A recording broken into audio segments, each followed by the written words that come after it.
जैनब अपनी बहनों के प्रति एक गहरी चिंता में थी, जो एक बेवा औरत के बारे में थी।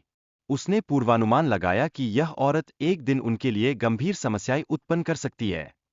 करमदीन ने अपनी बेटियों की गतिविधियों पर आधारित एक सतर्क निगाह रची, और उसे यह जानकर हैरानी हुई कि बेवा औरत उनके खाने में राख मिला रही थी। बेवा औरत ने करमदीन को यह दिखाने का प्रयास किया कि वह अपनी बेटियों के प्रति स्नेहवान है, ताकि वह अपनी चोरी छिपी हरकतों को छुपा सके।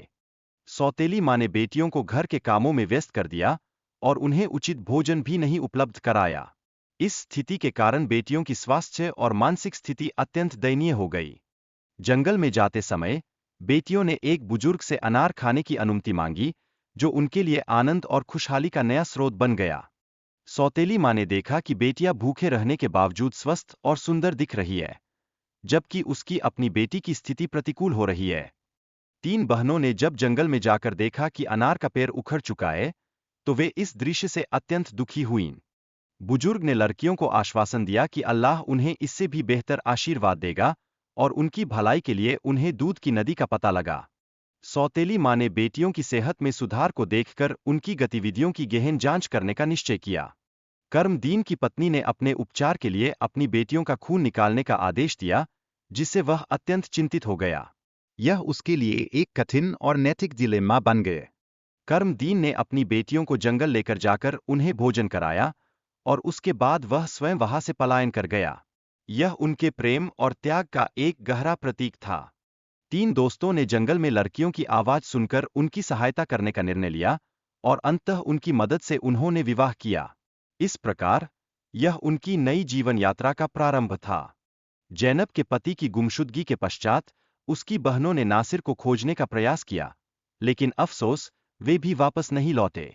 यह स्थिति परिवार के लिए और अधिक चुनौतीपूर्ण हो गई।